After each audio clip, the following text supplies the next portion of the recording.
What's going on, everybody? RJ Ochoa here from SB Nation's bloggingtheboys.com. Hope all is well wherever you are. We hope you're happy, safe, healthy, and that you enjoyed Tuesday as far as free agency in the NFL and the Dallas Cowboys were concerned. Tuesday, March 15th, 2022.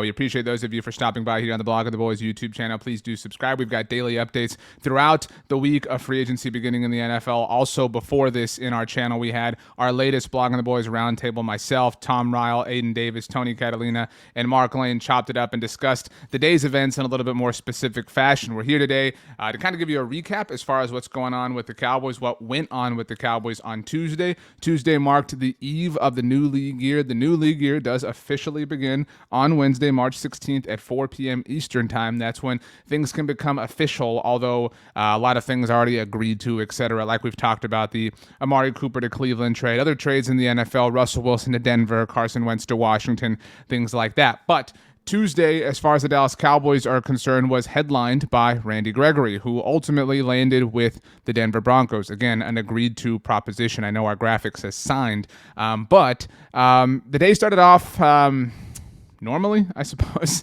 Normally, as far as free agency is concerned, it was reported the Cowboys and Randy Gregory agreed to terms on a deal to keep him around. Obviously, the Cowboys took Randy Gregory in the second round of the 2015 NFL draft. We talked after the Cowboys created some salary cap space. In fact, they created just the exact amount of salary cap space that ultimately basically became Randy Gregory's annual average value. But we talked about when the Cowboys created that salary cap space with Tank, how that was probably with this intention in mind, that maybe the Cowboys were going to bring back Randy Gregory. We've all obviously been rooting for that. Randy had a great season for the Cowboys after playing more consistently than he really ever had, deeper into his NFL career. Obviously, if you have followed the Cowboys or Randy's career since 2015, you know all of the off-the-field issues, how the Cowboys and the Joneses have supported him, etc.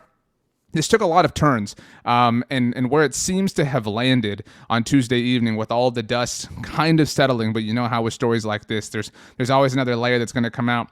It seems as if the Denver Broncos had been interested in Randy Gregory basically, once free agency began. Call it Monday if you want when the legal tampering window opens, but I think we all know how the NFL works. And so it seems that the Broncos prioritized Randy Gregory, were obviously interested in him, and he was obviously interested in them as well.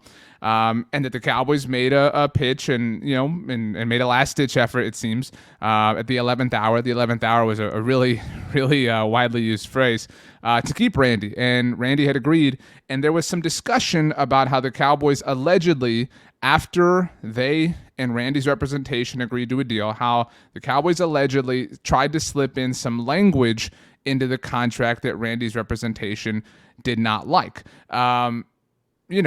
In a vacuum, that sounds really unfair. And this was kind of the case all day. And, we're all reacting to the information as it unfolds. We had an emergency podcast on our podcast network. If you listen to us, we are available on all major podcast platforms. And so it seemed like a really icky thing of the Cowboys to do. Lo and behold, more information comes out, and the language that the Cowboys were, trying to have be included in this contract with Randy Gregory allegedly is language that they use in basically every contract, with the exception of Dak Prescott. And I think we can all agree, whether you are Team Dak or not, that the quarterback is an exception and the rules don't always apply to that particular position. But, Dak Prescott's contract, beyond that fact, is in and of itself something that has been in the works, or rather was in the works for several years before his representation and the team ultimately agreed to it last year. So this is pretty par for the course, according to the Cowboys, as far as contracts, that they hand out to other positions. And it was not something that they tried to slip in at the last second. What's more is what clouded the situation is that the Denver Broncos apparently did not include this very specific language in their contract offer to Randy Gregory. That kind of, justified that the Cowboys were wrong, right? Well, if the Broncos are not including it, the Cowboys want to include it. Clearly, the Cowboys are wrong. Well, apparently this language, according to ESPN's Todd Archer, was actually in Randy Gregory's rookie contract with the Dallas Cowboys. So it's a very, very, very foreign situation. The Cowboys always tend to kind of have a really unique thing happen to them every offseason, and this might be that. Who knows? The offseason is still very young. If you want my personal opinion, I think it seems like Randy Gregory's representation, is kind of the person where we have the biggest amount of questions. And I said that in our roundtable.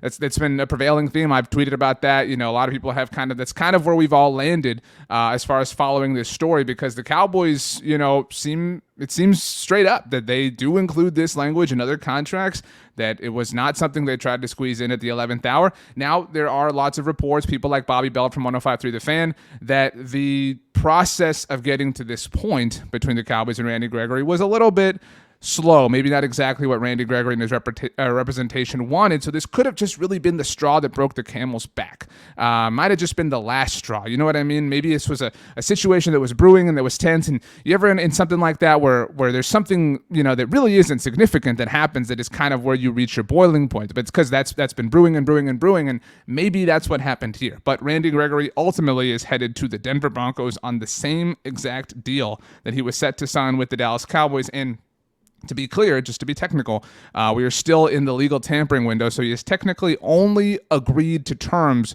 with the Broncos. He could technically spurn the Broncos and return to the Cowboys, although given the drama of the day, I think that is rather unlikely. So the Cowboys do lose out on Randy Gregory. They lost out on Connor Williams, their former left guard, who is now headed to the Miami Dolphins on a 2-year, $14 million deal.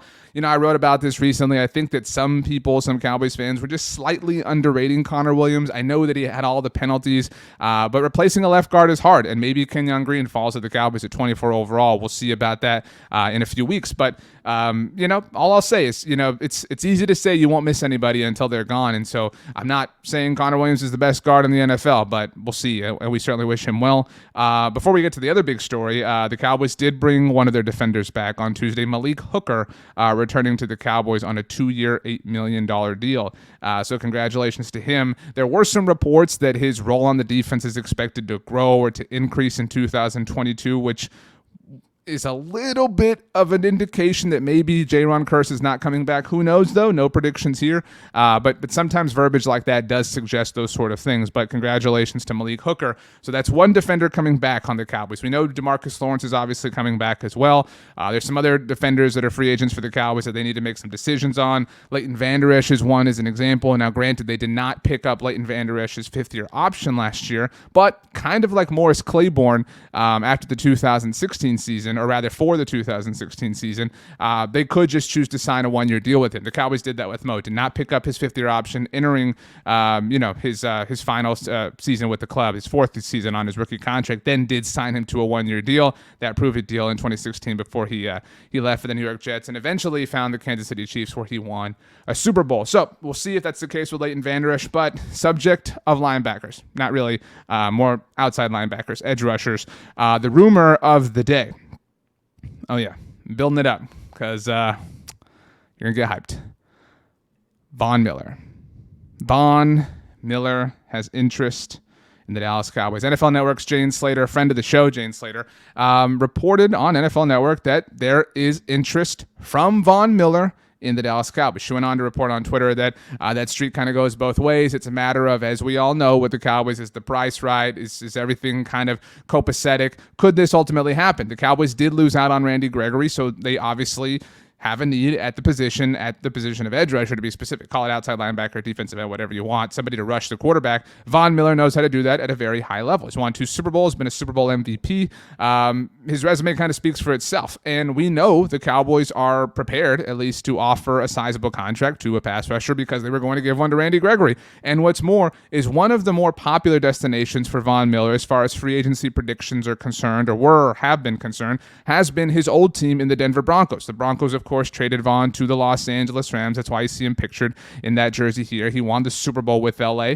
And granted, while they did trade him less than a year ago, there has been some theorizing that maybe Von could return to Denver. Their team is obviously in a very interesting position, having traded for Russell Wilson, but they did just sign Randy Gregory, so their need for Von is diminished as opposed to where it was on Tuesday morning, not the retail store, the point in time. So with Randy Gregory going to Denver, we'll see. Maybe Von wants to go back to the Rams. Who knows? But Von is from Texas. He obviously has a tie to the Dallas area, like a lot of players in the NFL. Went to Texas A&M, greatest school in the world. Whoop.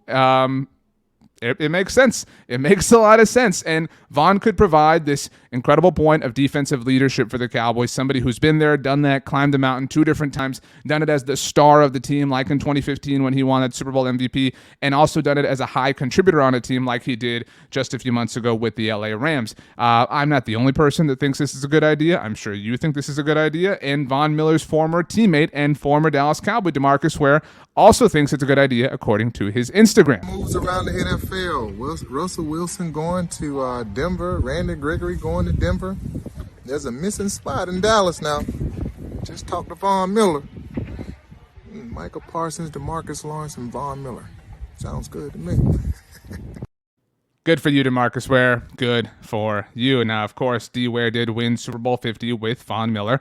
Was kind of a tutor to Von entering his 5th season at the time in the NFL. And actually, he joined up with Von in his 4th season. And, you know, Von was actually the comp that many people had for Micah Parsons a year ago when Micah was in the NFL draft process. There's some cool football symmetry to the idea of Micah now learning from Von, the tutor, who learned from DeMarcus Ware, who Micah himself learned from. There was all that, you know, that we watched and stuff in the lead up to last season. It's this like grandfather, father, son, you know, situation going on here. It'll be really cool. And I say, let Von wear number 94 in Dallas. Just go full circle with the whole thing. It would be awesome. And again, I think Von would bring an incredible point of leadership, an incredible point of experience to this Dallas Cowboys defense. This Cowboys defense has leaders. DeMarcus Lawrence, chief among them. Micah Parsons has evolved into a leader. We've got a lot of, obviously, star players in the making, blossoming, the Trayvon Diggses of the world. They're still young, and this is a group that, frankly, hasn't accomplished much. And so you bring in a guy like Von Miller who knows how to do that, who knows what it takes, who has the cachet of 2 Super Bowl rings, one very fresh in the Rams Super Bowl win of just a few months ago, as mentioned. I mean, it's not even a few months ago, just 1 month ago. I think if the Cowboys, the fact that they are, you know, as interested as it's being made to seem right now is significant, but of course it will all come down to the financials of it all. We'll see. We will see. But that about does it for day 2's action of free agency with the Dallas Cowboys. We will see what day 3 brings, and day 3 is actually day 1 because the new league year does begin on Wednesday. So, see what the Cowboys end up doing. Maybe Von Miller, maybe somebody else, Chandler Jones, Adarius Smith, who knows? But my name, RJ Ochoa. You know me, of course, from throughout the Blog and the Boys universe. You can follow me on Twitter or Instagram at RJ Ochoa. My DMs are open. If you have any comments, questions, criticism, whatever you want to talk about, you can always hit me up here in the comments section below. We'll get to those as best as we can. If email is more your speed, rj.ochoa@sbnation.com is where you can get me. Like we said, daily updates here on the Blog and the Boys YouTube channel. We have the roundtable already on our history. If you want to go watch that later on Wednesday, a new episode of the NFC East mixtape featuring myself and Brandon Gotten from SB Nation's BleedingGreenNation.com, breaking down the state of free agency, of course, in the NFC East. So with all that being said, thanks for joining us, everybody, and we'll see you next time.